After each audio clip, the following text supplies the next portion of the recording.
welcome to the International Research Seminar, and the title will be Journey Westward, Joyce, Dubliners, and the Literary Revival.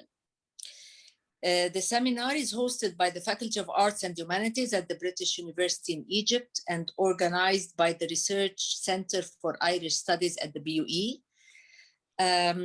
I'm Professor Shadia Fahim. I'm the Dean of the Faculty of Arts and Humanities, and I'm a professor of English literature and the author of the book Doris Lessing, Sufi Equilibrium and the Form of the Novel. It's a pleasure to be here this evening, and thank you everyone for joining us. Our guest speaker today is Professor Frank Shovlin, and our guest moderator is Professor Katharina Renner. The duration of this research seminar is approximately 90 minutes, including questions and answers, and it will be recorded and will be available on our YouTube channel. We hope that our audiences, whether your students, early career researchers, or established academics, will find much to take away from this evening for your future research. We're all looking forward to this one. Our guest moderator, Professor Katharina Renner, is Professor of English Literary Studies at the University of Wuppertal. She has published many, mainly on British and Irish Romanticism and contemporary fiction, and is the author of 2 monographs. The more recent one dealing with the narrative construction of masculinities in British and Irish women writers' novels around 1800. Among her edited collections are Women Constructing Men, Female Novelists and Their Male Characters. Another is the Narrating Ireland in Different Genres and Media, and Post-Factitious, Post-Truth, Fake News. Well, Professor Katharina is President of the European Federation of Associations and Centers of Irish Studies. She's a member of the IASL Executive and a board member of the Center for Narrative Research at the University of Wuppertal. Well, Professor Katharina, the floor is yours now to introduce Professor Frank Shovlin and the seminar. Thank you very much, and we're all looking forward to listening to this seminar. Thank you. Thank you. I'll mute myself now. Thank you so much for this very warm welcome and extremely generous introduction, Professor Shadia Fahim. It is a pleasure and an honor to be here and to participate in one of the events of the very lively and energetic Research Centre for Irish Studies, RCIS, at the British University of Egypt. We are really delighted that your center that was established in October 2020 has joined EFACIS and will certainly be a great support in our endeavor to disseminate the European spirit of our Federation of Associations and Centers of Irish Studies beyond Europe. I would like to thank Dr. Rania, Rafik, Khalil for having so energetically embarked on this new Irish Studies venture and for cooperating with us at EFACIS. And I would also like to thank you, Rania, for inviting me to contribute to this event tonight and for giving me a chance to meet Professor Shovlin more personally here. We have had the pleasure to cooperate when Professor Shovlin produced one of the EFACIS Irish Itinerary podcasts last December, a very fine interview with the fascinating poet from Hewitt, but we've never had the opportunity to meet at an event. So thank you again. And now let me turn to do what I'm supposed to do, and that is introduce Professor Frank Shovlin. Professor Frank Shovlin is a native of the west of Ireland, and I think that's relevant today.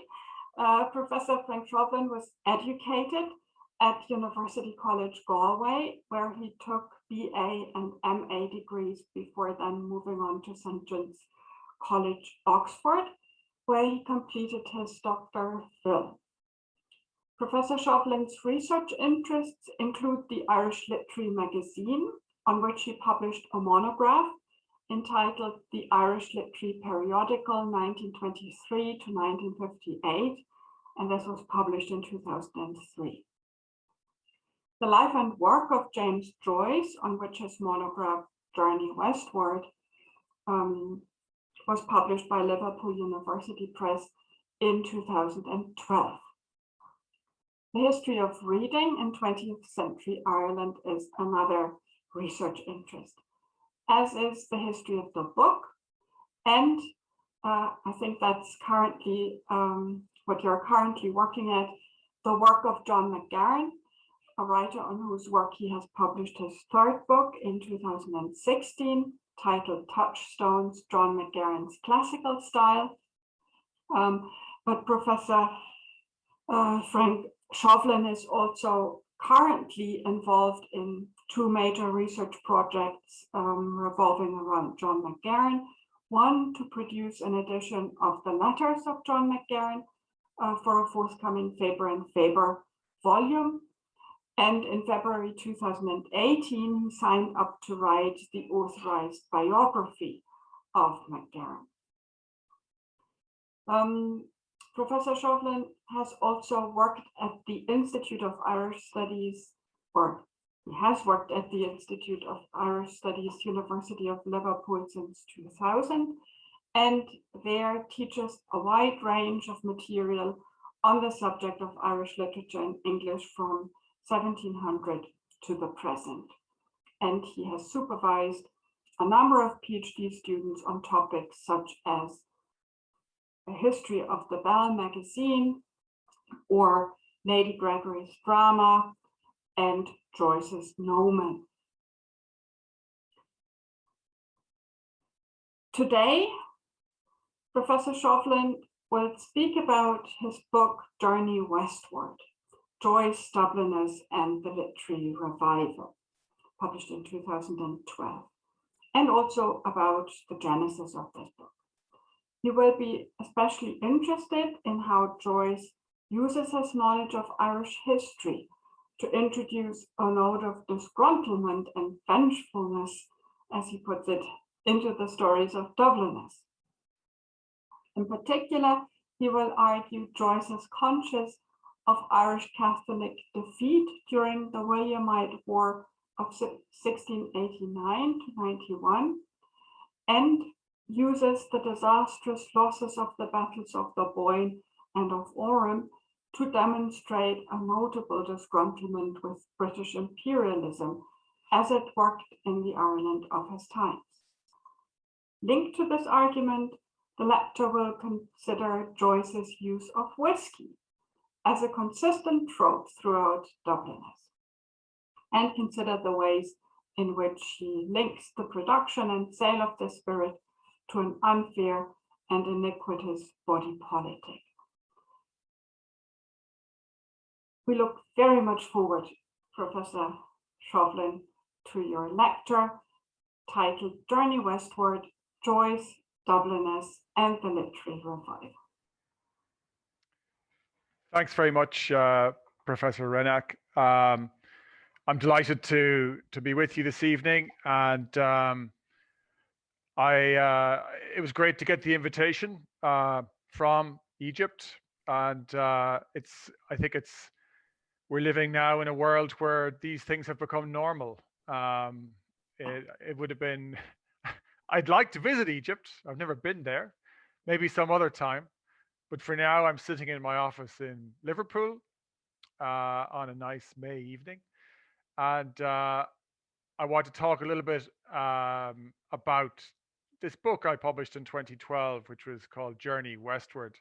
I'm going to start by sharing my screen, if that is okay. And I'll move on. Now, I'm conscious that, first of all, this is the Eid holiday, and, you know, probably anybody sensible in Egypt is off having a nice time instead of listening to me talking about James Joyce and wars in the 17th century. But I know that this is being recorded and that it will be available to students at the university into the future.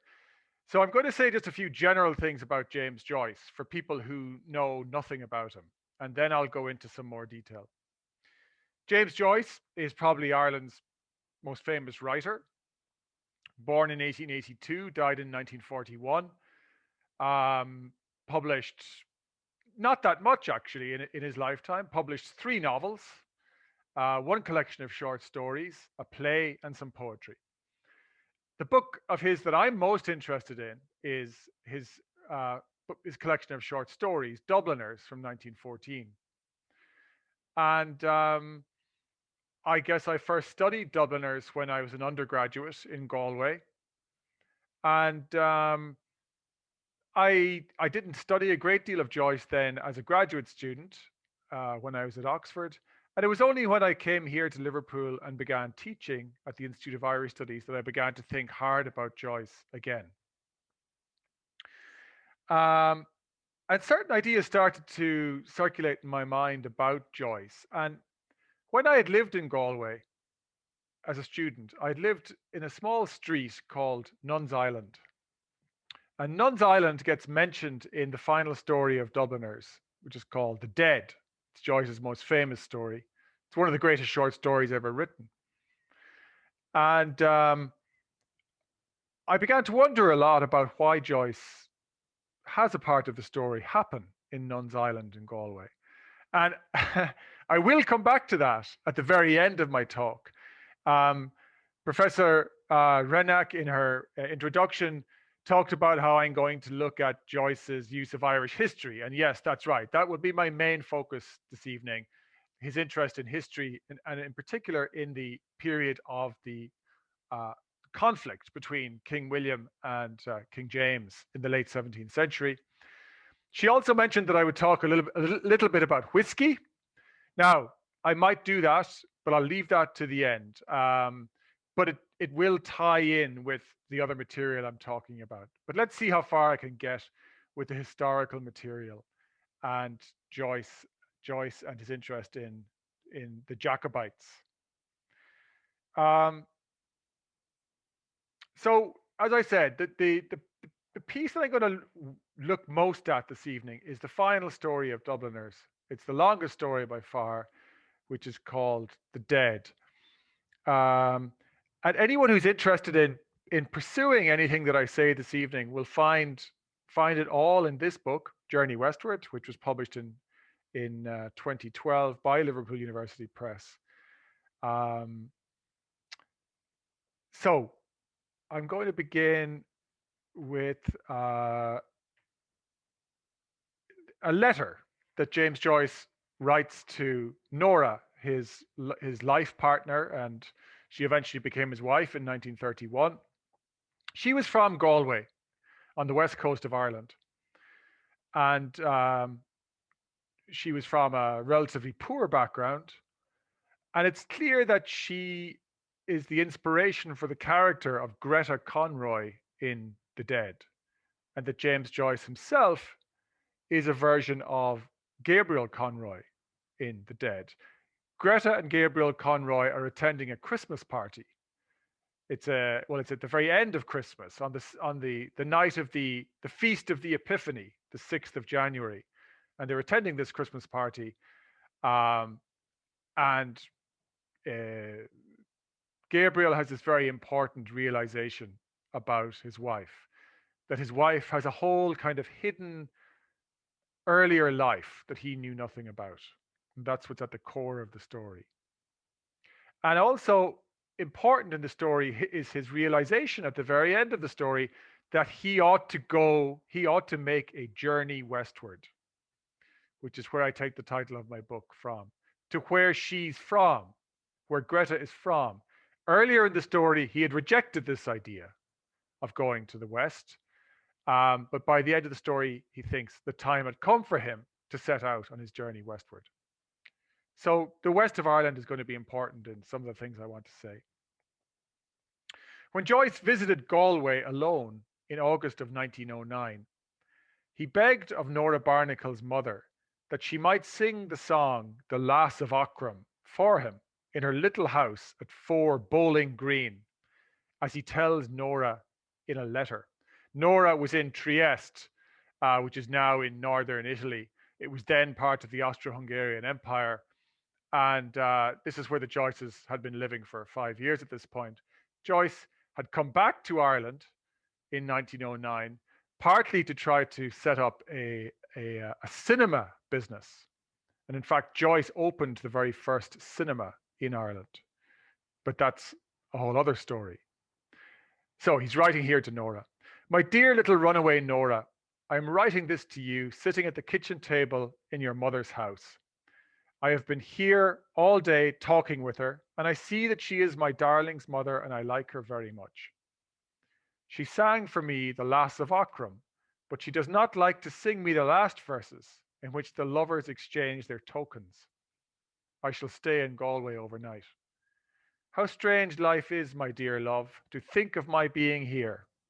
I went round to the house in Augustin Street where you lived with your grandmother, and in the morning I'm going to visit it, pretending I want to buy it, in order to see the room you slept in. Who knows, darling, but next year you and I may come here. You will take me from place to place, and the image of your girlhood will purify again my life.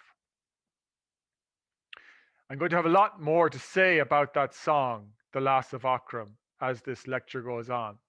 And I hope you'll see why, and why it's such an important song in Joyce's imagination. I want to skip forward a few years now to 1930. And by this point, when Joyce wrote that letter to Nora in 1909, he was an entirely unknown figure. He was still 5 years away from publishing Dubliners. He was an English teacher in Trieste. And he had actually finished writing Dubliners by this point. But he was still a long way from being the famous writer that he became. By 1930, he's a famous writer. He published his Dubliners in 1914, A Portrait of the Artist as a Young Man in 1916, his first novel, and perhaps most famously, Ulysses in 1922, which goes on to be one of the most famous novels of the 20th century. So by the autumn of 1930, Joyce's artistic reputation was secure. Ulysses had catapulted him into the first rank of world writers.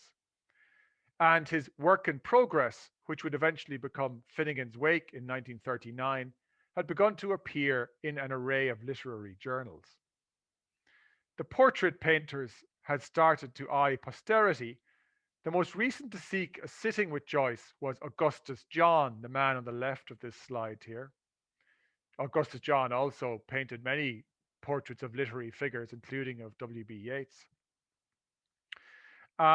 Joyce was as keen to layer his painted image as he was his several books.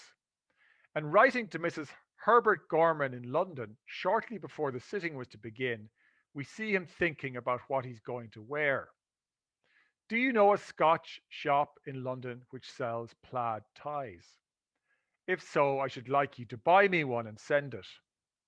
The plaid I prefer, I think it is the Murray, has a lot of red in it as a ground, and of course blue and white and yellow all over it. The request, at first glance, stressing a simple clothing preference, had profounder intent, as Joyce made clear to Herbert Gorman a week later. He writes and he says, AJ, that's Augustus John, started my portrait a few days ago with that highly treasonable Stuart royal tie. The awareness on Joyce's part of the deposed Stuart royal family should not come as a surprise, given a series of clues left behind in his writings, and yet to come in Finnegan's Wake. Indeed, the Ireland of Joyce's birth and early manhood was a country which had exhibited a lasting and peculiar attachment to the Stuart or Jacobite cause, a hangover inaugurated in the late 17th century on the battlefields of the Boyne and Ocram, yet still both painful and inspirational over 200 years later. The most important and most neglected manifestation of the Jacobite hue to Joyce's work comes in Dubliners, particularly in The Sisters, After the Race, and The Dead. but it's also prominent in some of his more fugitive occasional pieces, as well as arising in Ulysses and being consistently present throughout Finnegan's Wake.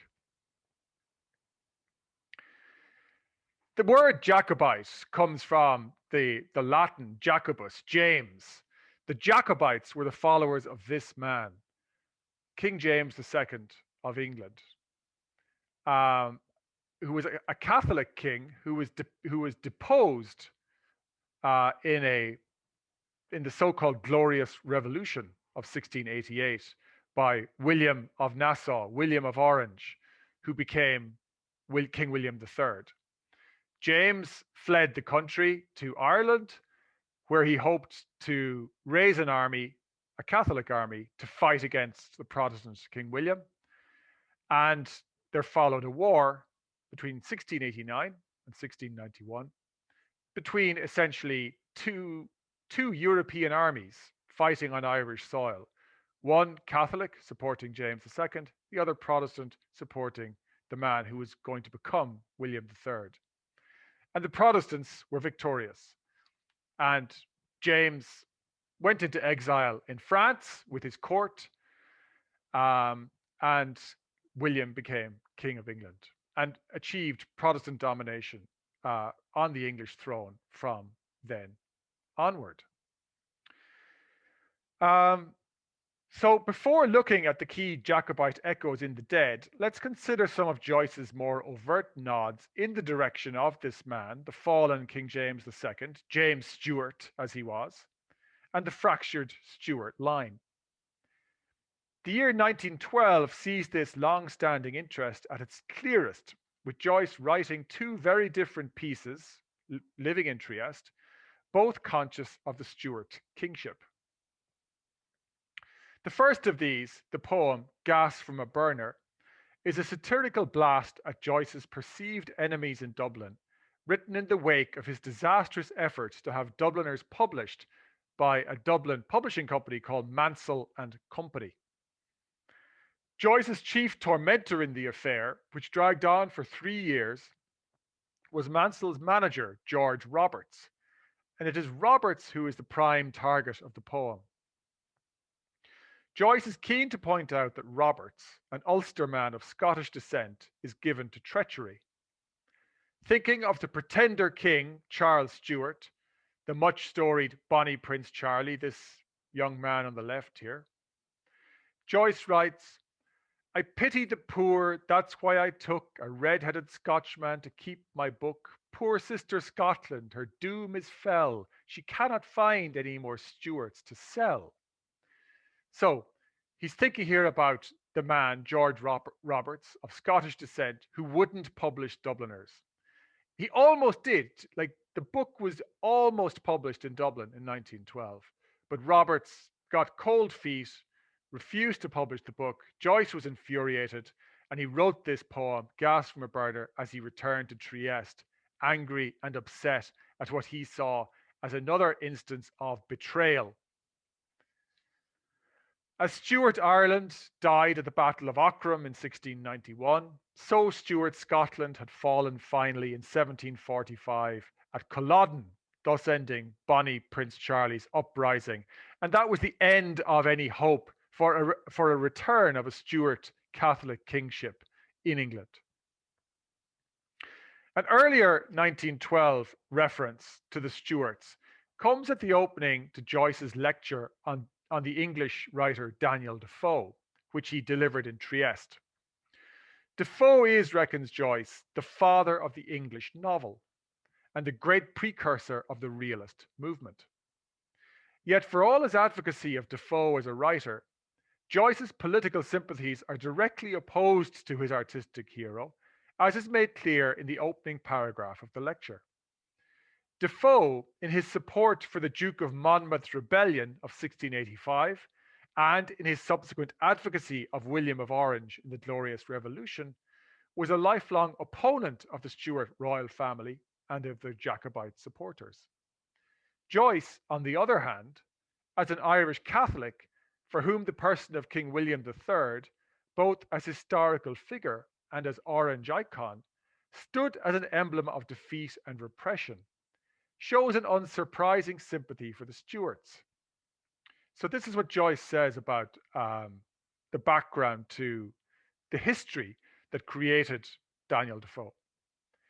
In the year of grace 1660, the exiled, fugitive, and dispossessed Charles Stuart landed on English soil at Dover, and, escorted by the fanfare and torches of a jubilant people, headed towards the capital to assume the crown that his father, the martyr king, had removed 11 years previously when he was executed on the gallows in Whitehall by order of the regicide generals. Quick English history lesson here. King Charles I had fought a war against the so-called Roundheads, who wanted to get rid of the monarchy, and he lost the war, and his head was cut off, and that was the end of King Charles I. And you then had a period where England was under the reign of a republic, essentially, led by Oliver Cromwell. Oliver Cromwell, as it happens, is probably the single most hated figure in Irish history, because he then went to Ireland and killed a great many Catholics in an attempt to put down any kind of royalist support in Ireland.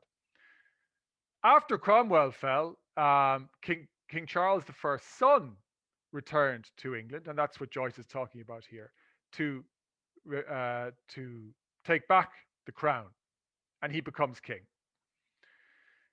What happened then? Well, Joyce tells us.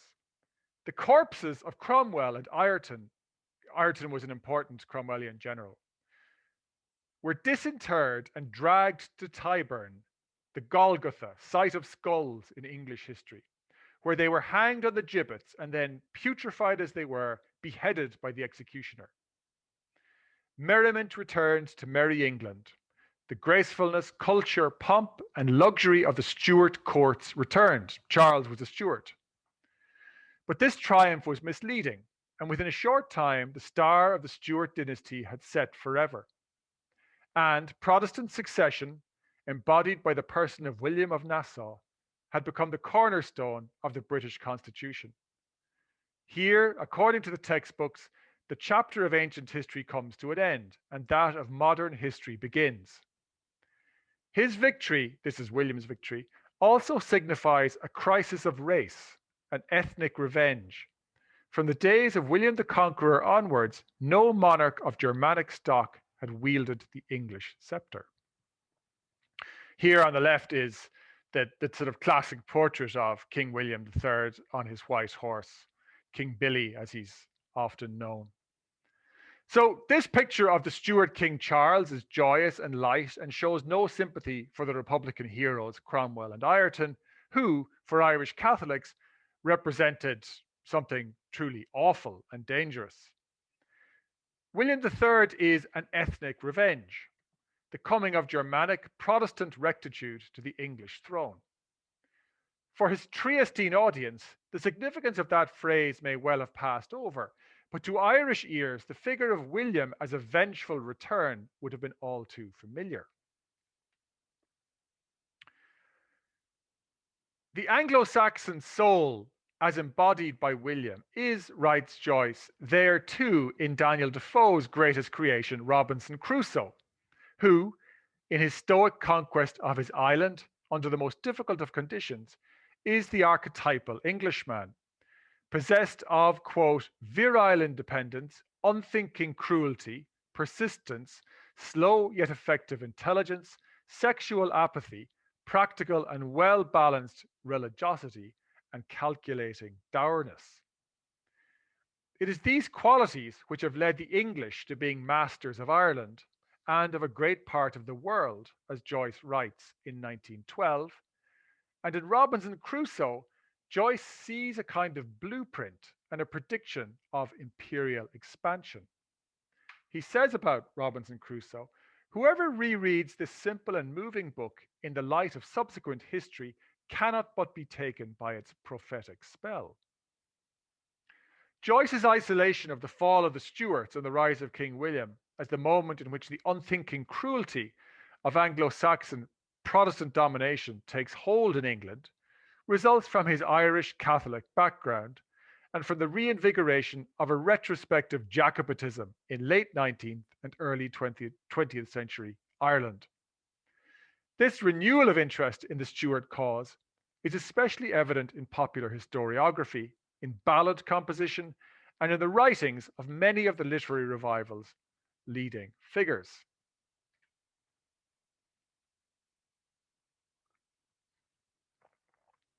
While much has been written about the revival's interest, actually, let me stop here again. For a non-expert audience, the Irish literary revival was a cultural nationalist movement that took place between about 1880 and 1920, led mainly by W.B. Yeats, and it aimed to restore a measure of cultural pride to Ireland in the face of English domination or of British domination.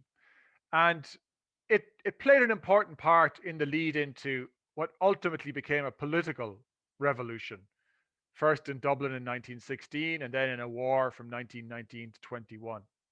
So it's all about cultural nationalism.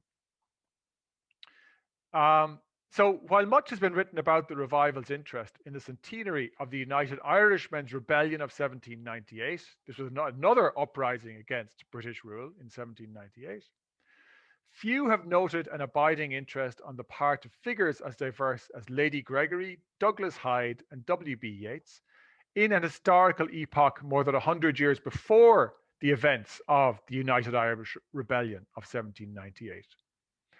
In Yeats's celebrated poem, September 1913, the era of Jacobite and of United Irish resistance merge into one hagiography. Was it for this the wild geese spread the grey wing upon every tide? The wild geese were the defeated Catholic armies of 1690 and 1691, who went and fought in the Catholic armies of the kings of Europe.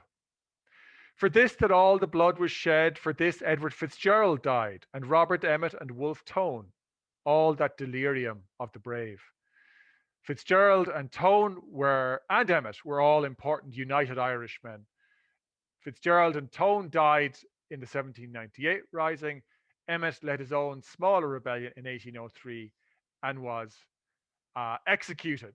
Anyone who's familiar with Ulysses will know that the execution of Emmet and the discussion of Emmet's final speech from the dock play an important part in Ulysses. So the Wild Geese was the name given to those Jacobite Irish troops and their families who were given leave to exile themselves to the continent after the final settlement in Limerick of the Williamite War of 1689 to 91. They and their most charismatic officer, Patrick Sarsfield, Earl of Lucan, became popular nationalist heroes in the centuries that followed. Irish troops, both first generation and beyond, made up significant sections of an array of continental Catholic armies for decades, and won greatest fame for their part in the French victory at the Battle of Fontenoy in 1745. Joyce would have enjoyed the fact that when he visited his father in 1909, the old man was living on 44 Fontenoy Street. Several of Joyce's letters from that period use this as an address. Yeats's uncomplicated linkage of the heroes of the 1690s with those of 1798 and Robert Emmet in 1803 is by no means unusual. It was a commonplace of Irish nationalist balladry in the late 19th and early 20th centuries to yoke together a number of generations of rebels, no matter how different in their motivations, under one flag. 10 years before Yeats's musings on the death of John O'Leary in that great poem, September 1913, he had referred in a review of his friend Lady Gregory's book, Poets and Dreamers, published in 1903, to the defeat of the Jacobites at Ocram. The review was titled The Plains of Galway and appeared as the penultimate essay in the collection Ideas of Good and Evil, also published in 1903, shortly after Lady Gregory's book of translations and essays appeared. Joyce was acquainted with this essay of Yeats's, and he had a personal interest in it as he had reviewed the same Lady Gregory title, Poets and Dreamers, in the Daily Express. Unlike Yeats's glowing endorsement, Joyce saw little merit in Poets and Dreamers. Though he finds something of value in Lady Gregory's work on the blind bard Raftery, Joyce, for the most part, sees Poets and Dreamers as an example of the romanticized poverty of expression that he felt was being encouraged by the revival. The review did not impress Joyce's editor, E.V. Longworth, who took the unusual step of including the initials J.J. at the end of the piece, thus exposing Joyce's identity to the woman who had got him the reviewing work in the first place, Lady Gregory. Joyce remembers this tactic of Longworth's in The Dead, when Gabriel Conroy is exposed to the nationalist Molly Ivors as a reviewer in the Daily Express as a result of the publication of his initials. For Gabriel to write in this newspaper of broadly unionist sympathies makes him, in Miss Ivors' eyes, a West Briton. West Briton was a common insult for that nationalists use for people who they felt were collaborating too closely with British values and the British way of life in Ireland. And at the party, at the Christmas party in The Dead, this nationalist young woman, Molly Ivors, accuses the main character in the story, Gabriel Conroy, who is kind of a version of James Joyce himself, of being a West Briton. The parallel of the initials is not Joyce's only nod to the soul of Ireland contained within The Dead. Yeats's review, The Galway Plains, is also on his mind, and is in part, I think, the spur for his decision to use the song The Lass of Ocram as an important trigger mechanism behind Greta's remembrance of Michael Fury and alienation from Gabriel in The Dead. Right, I'll take another little break here just to explain this to the non-experts. In The Dead, at the party, Greta Conroy hears a man singing a song in a tenor voice. The man is Bartle Darcy. And the song he's singing makes her tearful. And it makes her remember her Galway youth and a young man called Michael Fury who fell in love with her and who stood out in the rain waiting for her and caught his death of cold. And as she says, he died for love of me. So Michael Fury, this is the first time that Gabriel's ever heard of this. Now, the song that has spurred her to have these memories is The Lass of Ocram. So why does Joyce use that song in particular? I'm going to go into more detail about that now. Yeats frames his review as a recollection of a day climbing the Slieveaughty Hills near Coole, which is the home of Lady Gregory, this landed estate where she lived, where she had married Lord Gregory. She herself was called Augusta Perce at birth, and I might come back to that name in a little while if I have time. Yeats looks out over the plains of East Galway and thinks of Lady Gregory's fieldwork among the people of Galway and Clare. Lady Gregory was a great folklorist and a collector of folk tales. So she knew this countryside very well. Yeats did not. This is what Yeats thinks. A great part of the poems and stories in Lady Gregory's book were made or gathered between Burren and Cruachmaw. It was here that Raftery, the wandering country poet of 90 years ago, praised and blamed, chanting fine verses and playing badly on his fiddle. It is here the ballads of meeting and parting have been sung, and some whose lamentations for defeat are still remembered may have passed through this plain, flying from the Battle of Ocram. The plains and their people have become a repository of truth, a living history book in which ancient memories and understandings are still recoverable for those, like Lady Gregory, with the necessary tools. Yeats, unable to speak the Irish language, will never be able to access this storehouse, and so, he regrets, will never write an epic. Joyce was not convinced by any of this and would have been bemused by Yeats's insistence that the soul of a nation is only discoverable amid the peasantry. There is still, in truth, upon these great level plains, wrote Yeats, a people, a community bound together by imaginative possessions, by stories and poems which have grown out of its own life, and by a past of great passions which can still waken the heart to imaginative action. The city dwellers, the Londoners, the Dubliners, are for Yeats a lost cause. Yeats says, England or any other country which takes its tune from the great cities and gets its taste from schools and not from old custom may have a mob, but it cannot have a people. Joyce, a proud Dubliner, would have found this amusing.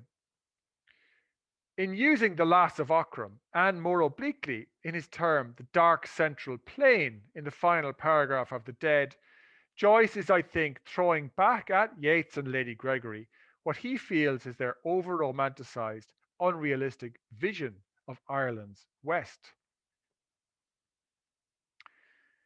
That small bit of mischief and vengefulness on Joyce's part is, however, only one layer of the many uses he finds for that most emotive of Irish history's words, Ocram.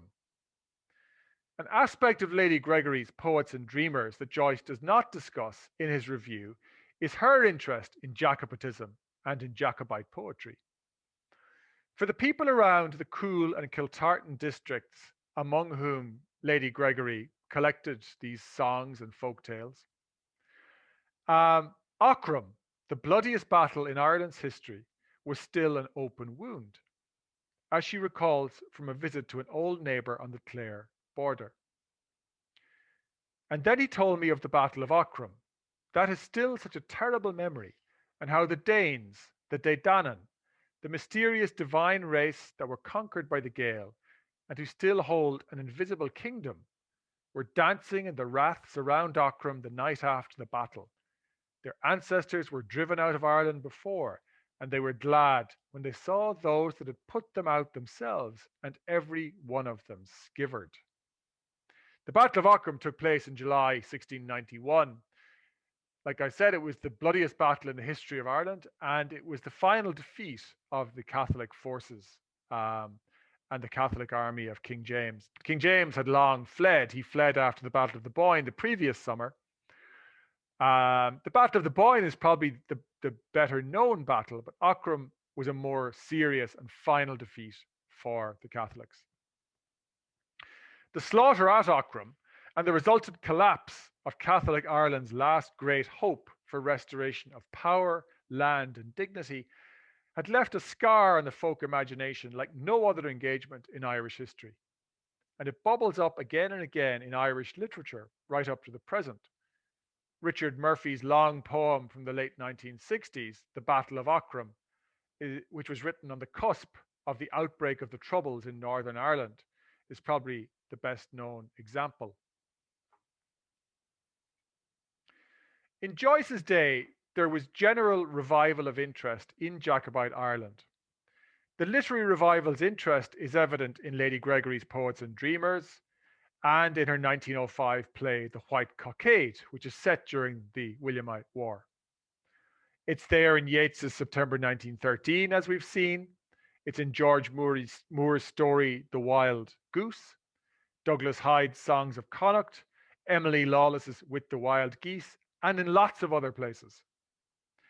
This preoccupation with Ireland of the late 17th century goes back to the late 1880s and early 1890s, to the beginnings of the revival movement, and its indebtedness to mid-19th century young Ireland romanticism, and in particular to the figure of Thomas Davis. In early May 1888, W.B. Yeats wrote to his friend, the poet and novelist Catherine Tynan, about the importance to the writer of having a particular theme of one's own, and he advises her, "I think you will be right to make your ballad Irish. You will be so much more original." Yeats was a notoriously poor speller, so I'm keeping his spelling here. "One should have a speciality. You have yours in Ireland and your religion. I cannot now think of a subject, but we'll be on the lookout.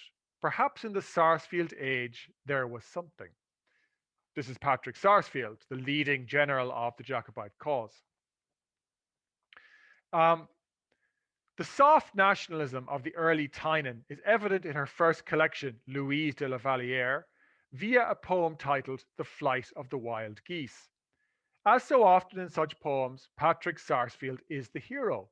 So clearly Tynan took Yeats's advice and looked to Sarsfield and the Jacobites for inspiration. She writes, "Ah, Patrick Sarsfield, when you lay with your lifeblood following amain, you looked at the dark stain on your hand, and would it were shed for mine own dear land." These famously were Sarsfield's last words. He died fighting for the French king against the English, but he died on the continent. You know, he wishes that he had died shedding blood for Ireland, but that wasn't to be the case. Another poem, The Wild Geese, included in her Ballads and Lyrics of 1891, sums up Tynan's enthusiasm for the subject with typical sentiment. She writes, "O soar the land of the stranger, they'll pine for the land far away, but day of Ocram, my sorrow, it was you was the bitter day." Writing at the same time as Tynan, but from the other side of the religious divide, the Unionist Emily Lawless, daughter of Lord Cloncurry, also saw in the legacy of the defeated Jacobites a theme worthy of poetic focus. As early as her historical study of 1887, simply titled Ireland, Lawless showed an even greater enthusiasm for Patrick Sarsfield than had Tynan. "Sarsfield," she wrote, "is the one redeeming figure upon the Jacobite side. His gallant presence sheds a ray of chivalric light upon this otherwise gloomiest and least attractive of campaigns." So we seem to have a number of mixed messages going on here. A Protestant Unionist writing in praise of rebellious 17th century Catholics. An enthusiastic imperialist with an interest in the Irish language. Jacobitism here provides a curious bridging ground between the two main traditions in Ireland. As a type of authentic royalism, supportive of an aristocratic Ireland, Jacobitism appeals to Lawless and to other Protestant grandees such as Lady Gregory. As a form of Catholic separatist rebelliousness, it appeals to writers like the early Tynan and to the Sinn Féiner William Rooney, who also, though damning King James, praised the Jacobite enterprise in a speech delivered in January 1900 to the Celtic Literary Society in Dublin. Just the picture on the left here is of Rooney. He was known, you see underneath William Rooney, those words, Fear na Muintere, which means in Irish, man of the people. He died very young, but he was a very important early figure in the development of the Sinn Féin political movement. Sinn Féin meaning in Irish, ourselves, you know, which is still now today the largest nationalist party in Ireland, both north and south. And Rooney was a very important early figure in it, now almost forgotten. This is what Rooney says about Ocram. Ocram was fought not for James's pretensions, but for the preservation of all the characteristics and privileges of the Gael. In the rout, there was settled the fate not only of James, but of Irish nationhood for that generation. It is more than doubtful if even the relieving of the siege of Limerick could have preserved the cause. Sarsfield was simply a soldier. He was not even an elementary statesman, and the diplomats scored again. Brisha Octrama is even today the Gaelic peasants' synonym for disaster. Brisha Octrama means the breaking of Ocram, or the disaster at Ocram. While Jacobitism goes out of favour with Tynan by the turn of the century, it's given full voice by Lawless in her 1902 collection With the Wild Geese. This collection has a substantial section of poems about the War of 1689 to 91. And so the Ireland that Joyce grows up in is an Ireland in which there's a great deal of talk about the 1690s, about Sarsfield and the treachery at Limerick, the breaking of the Treaty of Limerick, and the whole background of the Williamite Wars. It's very much part of the world in which Joyce grows up. In his insistence on remembering the damage done to the Irish psyche by crushing defeat, Joyce differs from the likes of Tynan and Lawless. For them, writing about defeated Jacobites is a kind of safety valve, I think, that allows a fairly harmless hero worship of somebody like Sarsfield, and a rather idle patriotism that offends no one. But Joyce is more disgruntled, I think. This Joycean sense of historical wrong becomes apparent again in his use in The Dead of Thomas Davis's famous ballad, The West's Asleep. Davis was the leader of the Young Ireland movement of the mid-19th century, which was a romantic nationalist movement inspired by similar movements in Germany and in Italy. The first of the four verses pictures Connacht, which is the western province of Ireland, in a state of lethargy, unready for war. The West is asleep. When all beside a vigil keep, the West's asleep, the West's asleep. Alas and well may Erin weep when Connacht lies in slumber deep. Their lake and plain smile fair and free, mid rocks their guardian chivalry. Sing, oh, let man learn liberty from crashing wind and lashing sea. Designed to both recall past historic events and to rouse present and future generations to the service of Ireland, the ballad goes on in verse 3 to give a potted history of the West, before concluding in verse 4 with the province's awakening. Verse 3 runs as follows. You have it on the left of this slide here. For often in O'Connor's van to triumph dashed each Connacht clan, and fleet as dear the Normans ran through Curlew's Pass and Ardrahan, and later times saw deeds as brave, and glory guards Clan Rickard's grave. Sing, oh, they died their land to save at Ocram's slopes and Shannon's wave. I believe that James Joyce, coming to manhood in an Ireland acutely aware of Davis, of Sarsfield, of the Wild Geese, and all the rest of the cast and characters of the Williamite War, nods in The Dead towards Davis's lines, sing, oh, they died their land to save, at Ocram's slopes and Shannon's wave. Ocram's presence is clear enough through Bartle D'Arcy's singing of The Lass of Ocram, to which I shall return in a moment. As for the Shannon waves, they make their appearance in the famous sentence describing the falling snow at the end of the story.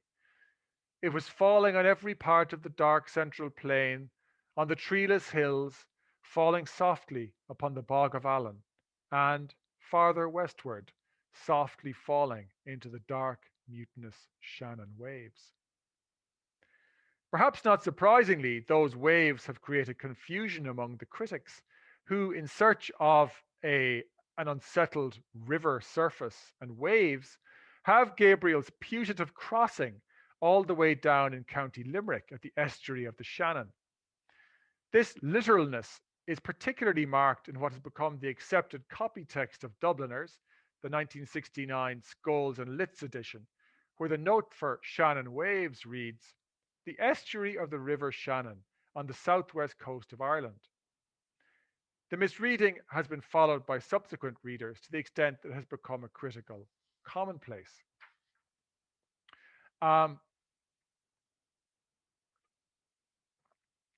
I could say a bit more about the Shannon.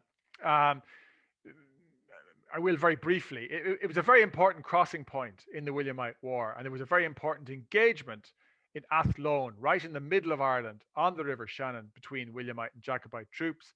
Once the Williamites got across that bridge, they were able to get their army into the west, and the final showdown was then approaching at Ocram in County Galway in the west.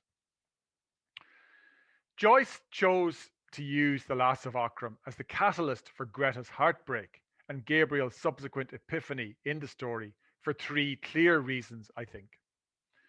The first and most obvious is that he liked the song very much himself, as you can see from the very opening letter that I read to you that he writes to Nora. He likes the song and he likes her mother to sing the song.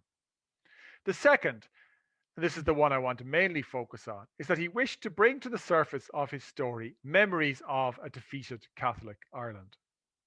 The third connected reason is that he wished to traduce the reputation of Lady Gregory and her ascendancy caste. Now, this is where whiskey comes in, and this is where I may actually stop myself this evening for fear of ruining your Eid holiday completely. But I'm going to continue with the Jacobites for a little while. Okay. Taking his personal liking for the song first, Joyce's sisters recall him knowing the ballad, The Lass of Ocram, which he was, quote, perpetually singing at home, and of which he claimed to know 35 verses. Whether he knew 35 verses or not, we cannot know, but the original Scottish song, of which The Lass of Ocram is a version, did indeed have 35 verses. It must have been one of those almost sacred coincidences of which Joyce was so fond when he began in June 1904 to court a girl who also knew the song. Greta Conroy, the country cute Galway girl so disliked by Gabriel's upwardly mobile mother in The Dead, is of course a version of Nora Barnacle, the baker's daughter from Bowling Green, with whom Joyce eloped in 1904. The second level at which the Lass of Ocram works within The Dead is as a trapdoor into Jacobite Ireland. Ocram is a common Irish place name, occurring at least 20 times across the island. P.W. Joyce, a writer familiar to James Joyce, lists Ocram in his Irish names of places as Achdrim, translating it as Horse Hill. Much the most storied of the Ockrams, and the one mentioned by P.W. Joyce to illustrate his explanation of the name, is the site of the Bloody Battle of 1691, a tiny village in County Galway. Ocram, as we saw via Rooney a few moments ago, is remembered as a place of disaster for the Irish Catholic cause and of great triumph and rejoicing by Irish Protestant loyalists who march in its memory every summer.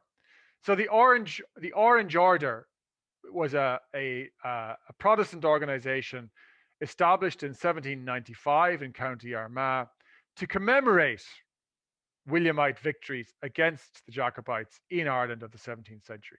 And every summer now, especially in Northern Ireland, the Orange men go out and march to commemorate these victories. There are a number of Orange lodges here in Liverpool. Liverpool, as I'm sure many of you know, is a very Irish city. This is why we have an Institute of Irish Studies here. And it in the 19th century, it filled with both Catholic and Protestant Irish immigrants. The Protestants tended to join Orange lodges. The Catholics tended to join Catholic organizations. So you still have several Orange lodges here in Liverpool. This is a photograph I took in 2012 of a little Orange march in Everton, the Everton district of Liverpool. And you can see the little boy and girl the boy is wearing a blue hat.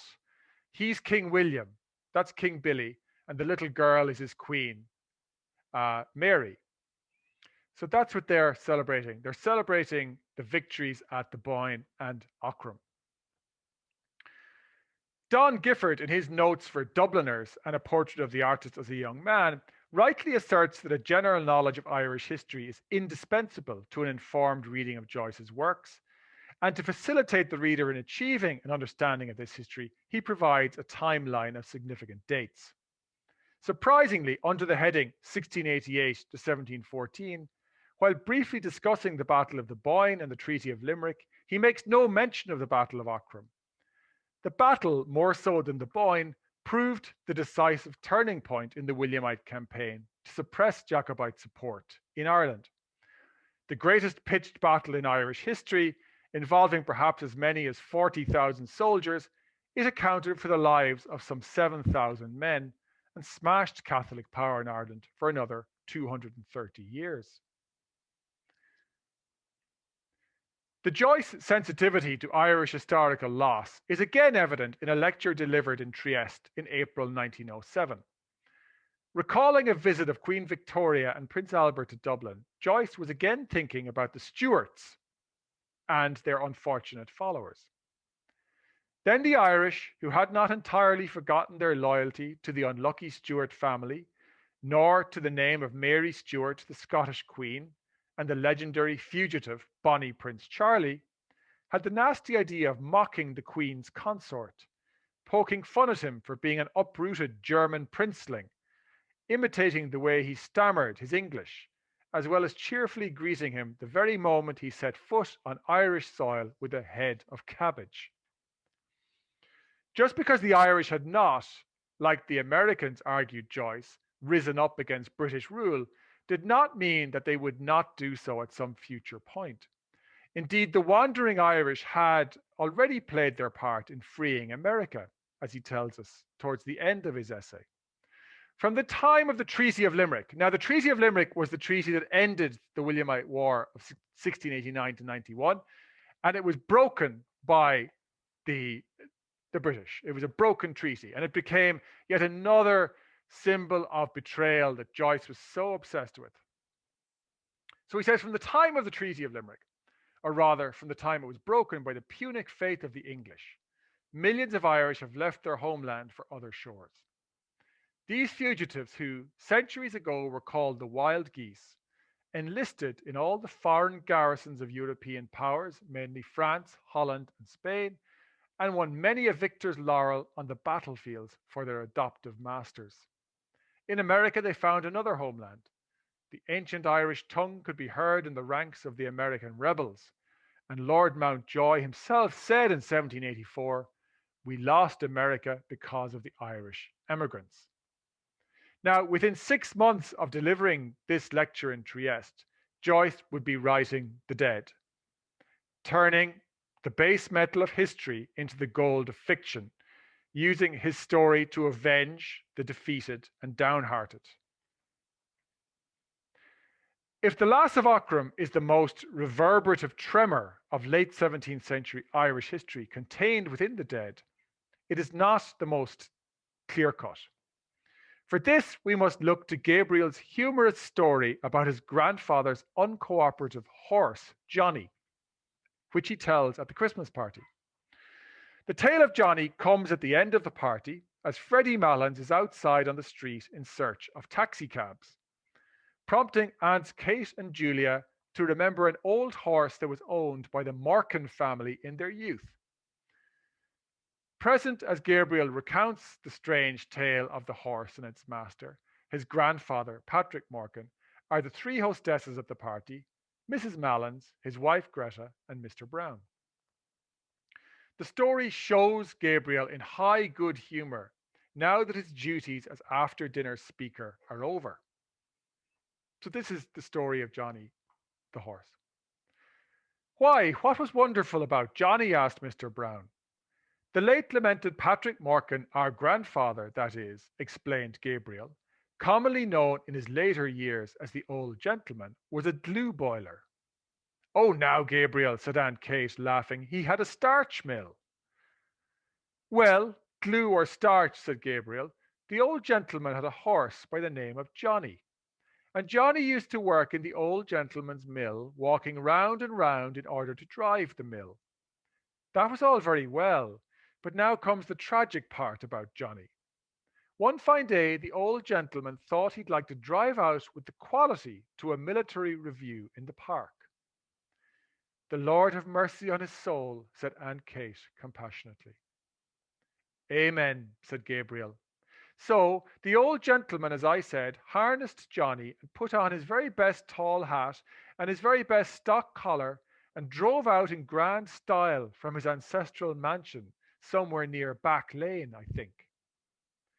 Everyone laughed, even Mrs. Malins, at Gabriel's manner, and Aunt Kate said, "Oh, now, Gabriel, he didn't live in Back Lane, really, only the mill was there." Out from the mansion of his forefathers, continued Gabriel, he drove with Johnny.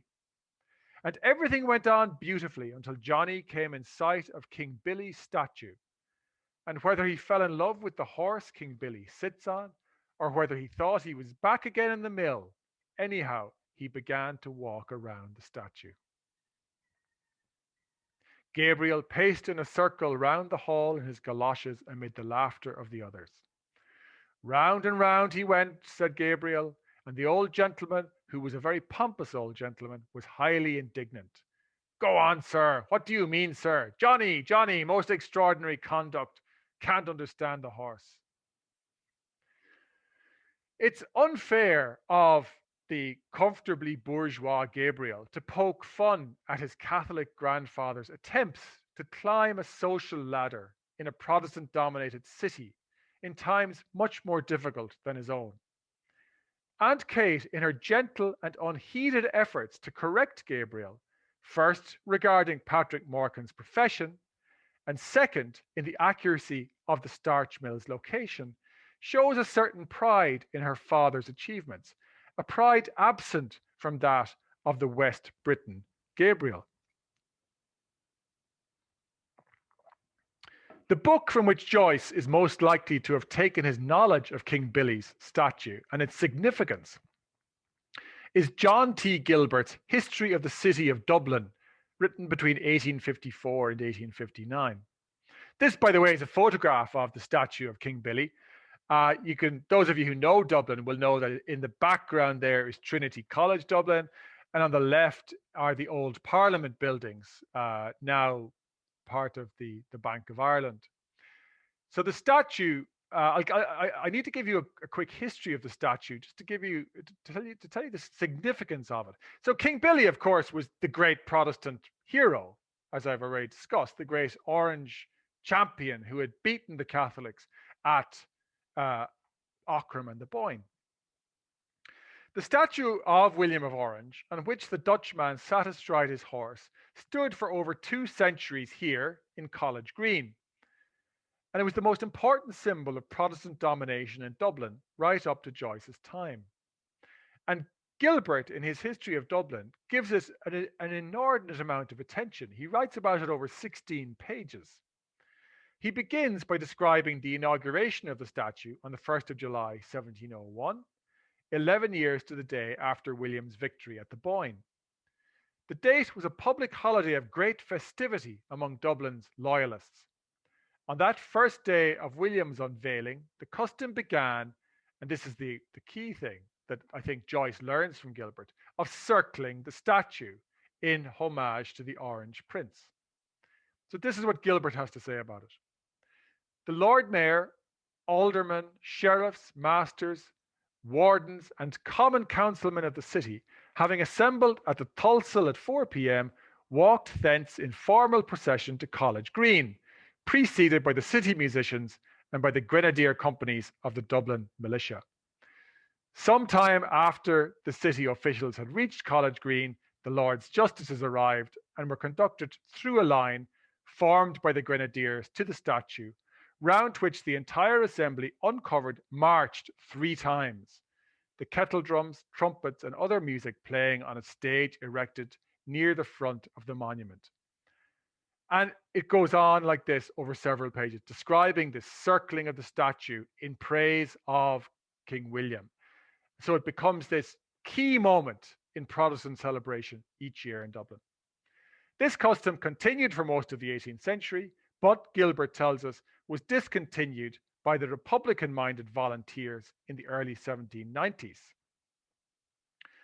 The statue, Gilbert tells us, regained its original notoriety when religious and political rancor was revived after the formation of the Orange Association in 1795, on whose medals and certificates representations of this monument were engraved. And so, far from being a subject of mirth, as it is for the clumsy Gabriel, the circling of King William's statue became the ultimate expression of Orange pomp in 19th century Dublin. On the 12th of July and on the 4th of November, birthday of King William, the statue was annually coloured white, decorated with orange lilies and with a flaming cloak and sash, and every person who passed through College Green on these occasions was obliged to take off his hat to the statue. Days such as this, on which Protestant power was restated and reinforced in a city which was still predominantly Catholic, naturally led to trouble, and defacement of the statue became a common goal. There was a dangerous affray in 1822 on the anniversary of Ocram, and 3 attempts were made in 1836 to blow up the statue. The third such on the 7th of April proving successful. The king and his horse were fully restored and strengthened in 1855 and inevitably removed in 1928, 7 years after independence and the foundation of the Irish Free State, and it was replaced with the statue of a man I've already spoken about, Thomas Davis, the leader of the Young Irelanders. And if you visit Dublin today, you'll find Thomas Davis's statue in this place. I'm almost finished, you'll be pleased to hear. While King William was removed from public view in Dublin, he remains a real presence among the Orangemen of Ulster and beyond. His victories are passionately remembered and celebrated each July, as those still loyal to the crown recall the events of 1690 to 91, from the Boyne to Ocram to final victory at Limerick. I took this photograph here in an Orange Hall in Liverpool, and it's a banner commemorating, you see down at the bottom, Derry, Ocram, Enniskillen, Boyne. Finally, in a 1907 description of the Irish peasant mentality, Joyce was vividly conscious of the breaking of the Treaty of Limerick and all it entailed. The peasant, he wrote, does not forget the false oath that the English made on the broken rock of Limerick. How could he forget? Does the slave's back forget the rod? For Joyce, as for the Irish peasant, the events of the Williamite War were not to be forgotten. And the mutinous Shannon waves of the dead are rebelling against Williamite conquest, as that great river guards Ireland's last bastion of Catholic power, the West, Connacht. As Greta is sneered at in the story for being from Connacht, so too the ghosts of a vanished Ireland are betrayed by Gabriel and his upwardly mobile, university-educated West British friends. Joyce, always the realist, knows that there is no pretender, no Stuart to free the island of English Protestant domination, no French army in waiting. And the dead works as a kind of elegy, not just for the dead love between Gabriel and Greta, nor for the consumptive Michael Fury, but for the fallen of Ocram and the last of Gaelic Ireland. As Sarsfield and his wild geese saw no option but to board the French ships on the banks of the Shannon and serve Ireland and her friends on the continent, so Joyce saw his country as a dead, defeated, paralysed place, and he too would become a wild goose and decamp for the adventures and opportunities of Europe. So when I think, to go back to the very beginning of what I've been saying, when he wrote to Mrs. Gorman, looking for that Stuart tie on an autumn day in 1930 from Paris, he was thinking of the defeat of Ocram and of those historic days of Catholic Ireland's last stand at the battles of Ocram and the Boyne. I'm going to finish there. I didn't say anything about whiskey. That's a whole other story, which I could go into, which is very closely connected to both Ocram and Lady Gregory. But I think I ought to stop there. Thanks very much.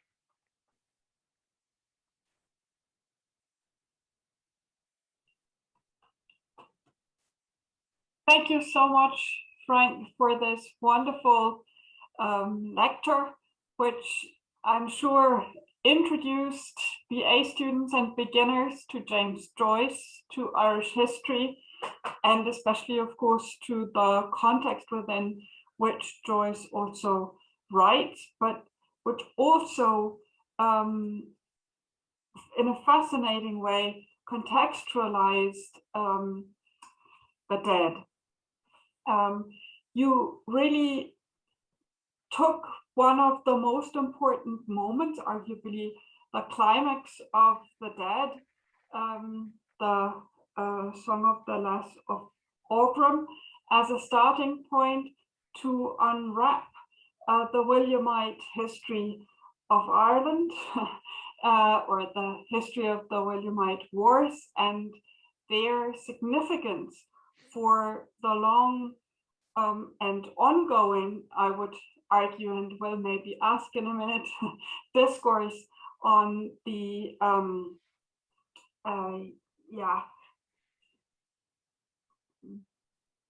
problematic British imperialistic intervention in Ireland. And you gave us 3 reasons for why Joyce included this particular reference to Ocram, but also other references and intertextual allusions to the Williamite Wars. And I think that's really fascinating how you unraveled this field of a personal interest. He just liked the song, and you demonstrated how that played an important role in his private life, falling in love with a woman as a young man and visiting the mother of this lady. That's something that is really heartening, I think, in today's context also. So a very personal reason here. And then, of course, more significant in the larger public and historical context, the memories of defeated Catholic Ireland.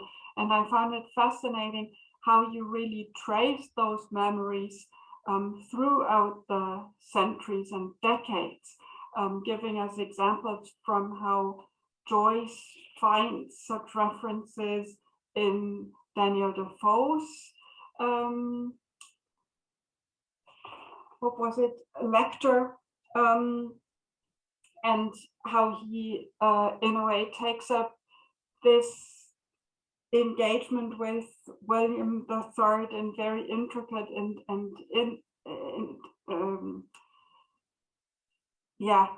intricate ways, not agreeing with the politics, but still making his point. And then you go through the 19th century and introduce students and us to the literary revival, but of course you do so much more and really find references in Yeats's famous September 1913, which Joyce was familiar with, and the review of Lady Gregory's Poets and Dreamers. And with that, you establish the third very important, I think,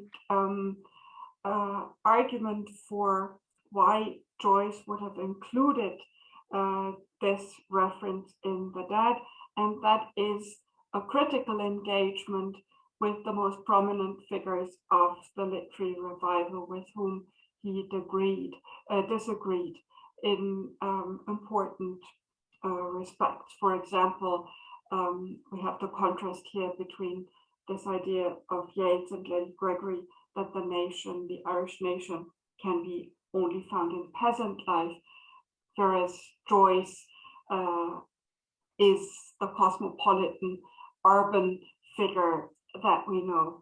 So yes, thank you very much for this very clearly argued and multifaceted, rich introduction, not just to James Joyce's important short story, The Dead, but the history of Ireland in just 45 minutes. Thanks very much, Katharina. I'd like to just say just a couple of things that might help students, because I am conscious that this is the main purpose of this talk, to try and introduce students at your university in Egypt to Joyce. First of all, I hope I've demonstrated that Joyce is fascinated by history, and he's deeply influenced by his reading of history. That aspect of Joyce was neglected for a very long time. You know, Joyce is often thought of as the great modernist, you know, the great modernist fiction writer, and a great cosmopolitan, and he is those things, but he's also an Irish writer. Crucially, he never wrote about anything except Ireland. He left Ireland in 1904. He only paid a couple more visits back. You know, he wrote in Trieste, in Zurich, in Paris, and then back to Zurich again. But he never wrote about anything except Ireland in various forms. So he's fascinated by Ireland and by its historical construction.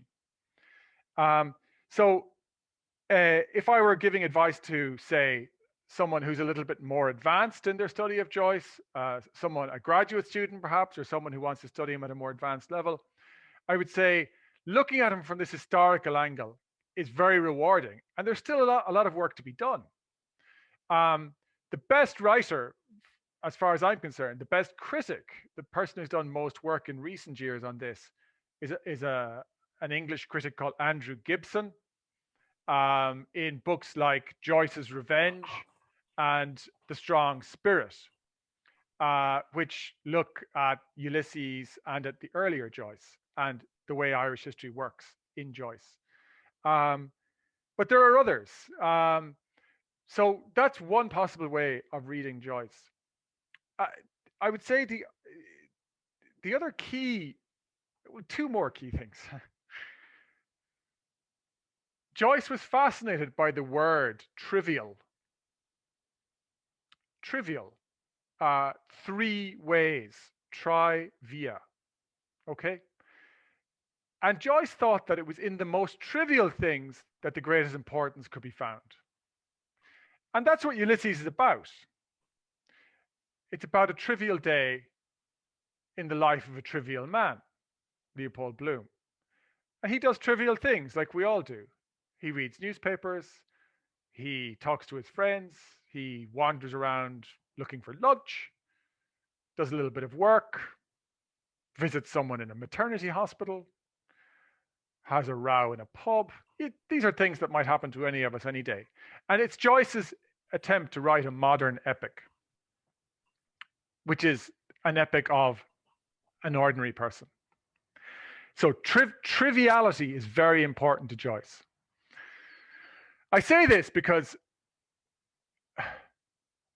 the book I wrote, Journey Westward, came from a trivial moment.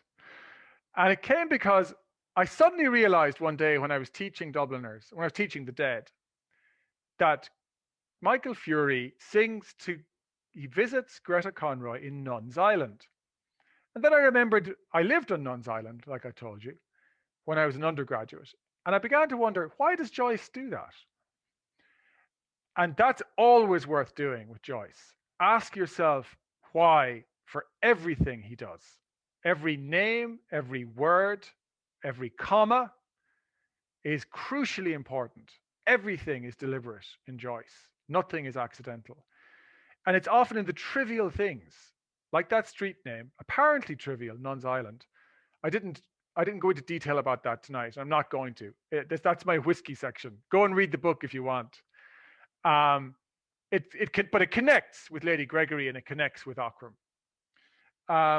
So you can I could honestly say that this book, which is an 80,000 word book, started from those 2 words, Nuns Island.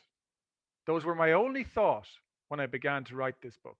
And it just grew and grew and grew and grew and grew out of that. And that's not an untypical experience of people who study Joyce.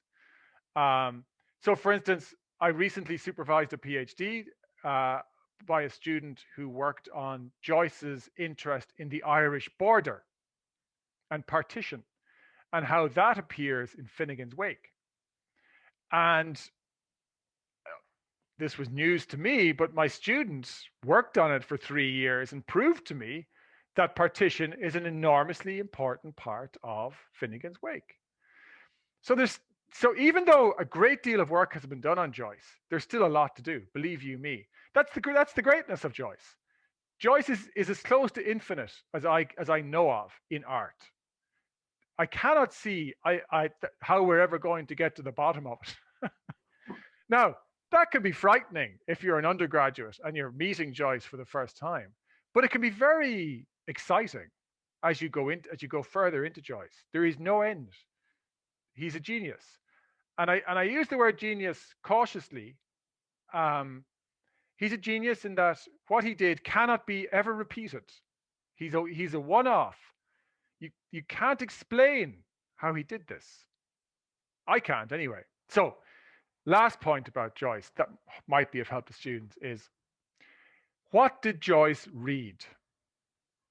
That's a very interesting question. And I spent really a lot of my lecture thinking about that and talking about that. Joyce was growing up in Ireland in the 1890s and the early part of the 20th century. What was popular then? That's how I came to read William Rooney, for instance. And I'm convinced that Joyce also read William Rooney in detail. Joyce read close to everything. I mean, Joyce, we know there are his library, for instance, his Trieste library. Now, most of it you can go and look at in Austin, Texas, of all places, at the University of Texas, at the Harry Ransom Research Center. I've been there and I've looked at Joyce's books. Incredible. It's amazing to see what he read and to hold the same books that he held. So I did that when I was researching for this book. And reading what Joyce read, and we do know a lot of what he read because there are catalogues of his libraries. Other things we can only guess at is an extremely useful thing to do for if you're a young Joycean starting out. So those are my three things I'd like you to take away as students: history, triviality, and reading. But that's only the start. There are many, many other ways you could read Joyce, but those are the ways I chose to read him tonight. Thank you very much for those very helpful tips and tricks. Also, are there questions from the audience? They would be, of course, very welcome before we wrap this up. Yes, Finola. I think you have to turn on your microphone. We can't hear you. Yeah. You're muted again, Finola. It's muted again. Right. No. A little bit light on the fingers. A little bit light on the fingers. Anyway, third time lucky. Hi everyone. My name is Finola, and I actually live in Ireland. So, and when I saw this one coming through, I said I must just hear what's to be said coming from the angle and your interest. And I'm just so overwhelmed. I never realized all the angles that you put there about Joyce, and really appreciate it. And I'm familiar with Nuns Island. I spent a few years in Galway, Ocram. I did this cycle some years ago up the north. It actually happened to be Orange Day, and it was such a scary experience. in a sense, like just arriving there and all these guys marching and drumming and the colour and the flags. I was almost afraid to take a photograph just in case I'd be whatever, and because I'd cycled from Dublin up. So I just want to say like I really want to express my appreciation and for all that you've shared with us today. It's powerful stuff. Thanks. And a lot of it I had missed, even though it's a few years since I read the Dubliners. But like as because I studied English in Cork, but not to the extent that you've shown us there today. And then I spent a few years studying in Galway as well, in UIG. So, so thanks very much, and thanks very much to Rania as well. So, really appreciate it. Yeah. Thanks, Finola. I'm glad you enjoyed it. And yeah, I mean, you know, it's that whole experience of coming across an orange march. I know what you mean. It can be quite intimidating. Yeah, but it was fine. Yeah, sure. But the point is, and I guess this is one of the points of the lecture, is that Joyce would have seen this himself when he was a boy at King Billy's statue right in front of Trinity College. You know, it was a big day out for these people that now we've largely forgotten about.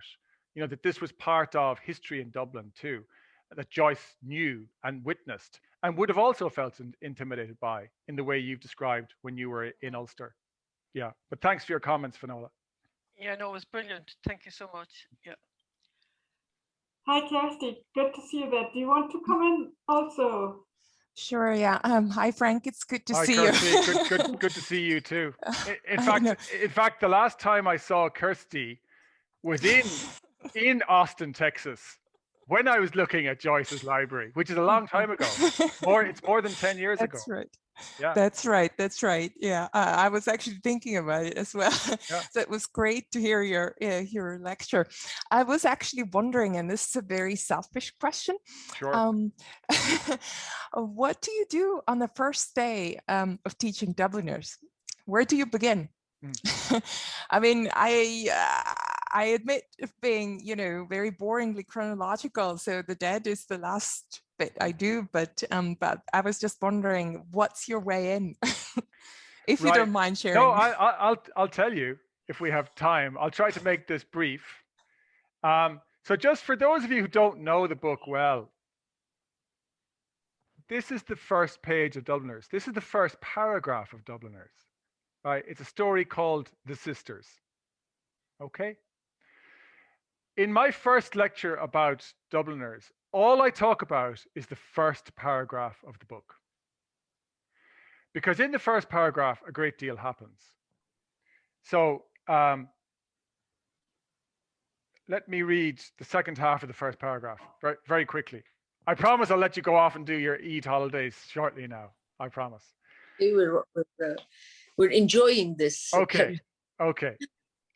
So the story is about a little boy and a priest, and he's friendly with this priest who's paralyzed, who's unwell, and he dies over the course of the story.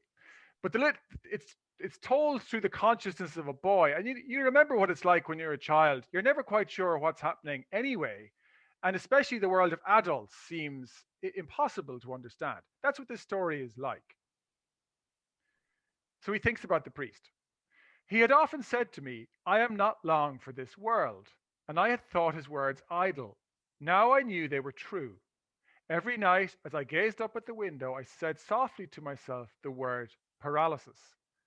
And that's in italics, the word paralysis.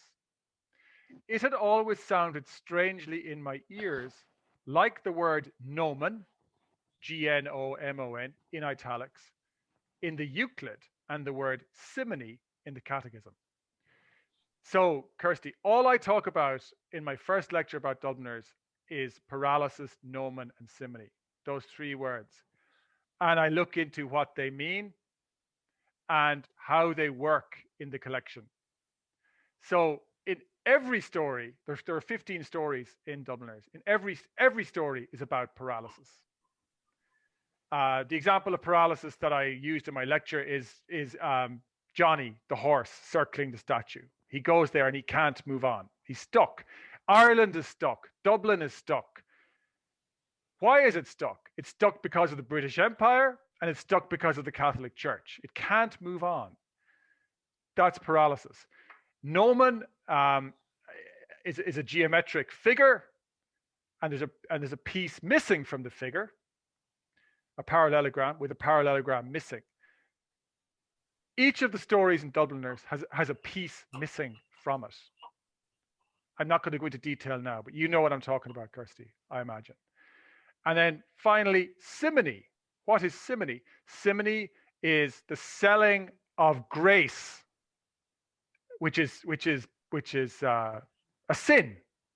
It's the selling of religious favors or selling of grace. It's named after a character in the Bible called Simon Magus, who wants to have the power of the Holy Spirit, but he thinks he can buy it, but you can't. You can't buy grace. So it's about religious corruption, and Dubliners is all about religious corruption, the whole collection. So that's what I do. I look at those three words, and in fact, if you really wanted to, I think you could probably teach an entire module, an entire course about those three words and how they work in Joyce, because they work right throughout Joyce, not just in Dubliners. Right. And haven't we heard that one of your PhD students wrote a whole PhD thesis on just one of those? He did. He wrote a full PhD thesis on gnomon in Dubliners. Exactly. So listen, Frank, thanks again for a wonderful introduction to the dead, to the Dubliners, and for so much more, for contextualizing it so expertly. That was a wonderful lecture. I learned a lot. I'm sure we all learned a lot. I would also thank BUE Research Center for Irish Studies, and in particular, Dr. Rania Khalil, again, for organizing this event tonight and all the other events. This is a whole series, of course, which we will visit again and we'll learn more, and for bringing international guests to this virtual platform in the Middle East and connecting the Middle East and the African continent and Europe, I hope. That's really great work that you're doing there. I would also like to thank the Faculty of Arts and Humanities at the British University in Egypt to providing a platform for this wonderful series, and especially the warmest thanks to you, Professor Shadia Fahim. Thank you so much for having me and for this wonderful evening. Thanks, everybody. Thank you very much. Thank you very much, Frank, Professor Frank. You made us fall in love again with Joyce. Good. Yes, as you said, we actually always look at the perspective of him as a modernist, his narrative technique, his innovative technique as a modernist, and what you actually told us, the breadth and the depth of your lecture and the approach you gave us, it was going to be a very valuable reference to both our students and our researchers. We really appreciate it, and it was quite insightful, interesting, and informative. Thank you very much for giving us your time. Thank you very much, Professor Katharina, for giving us your time and this evening. It was really great, and we do hope to meet again in the future, to have more future cooperation between the Arts and Humanities and the Research Center for Irish Studies. And thank you, Dr. Rania, again for organizing this and for having this great seminar. I'm sure it's going to be very valuable for everyone, and it is going to be viewed again and again because of its very, very informative and interesting and valuable information. Thank you.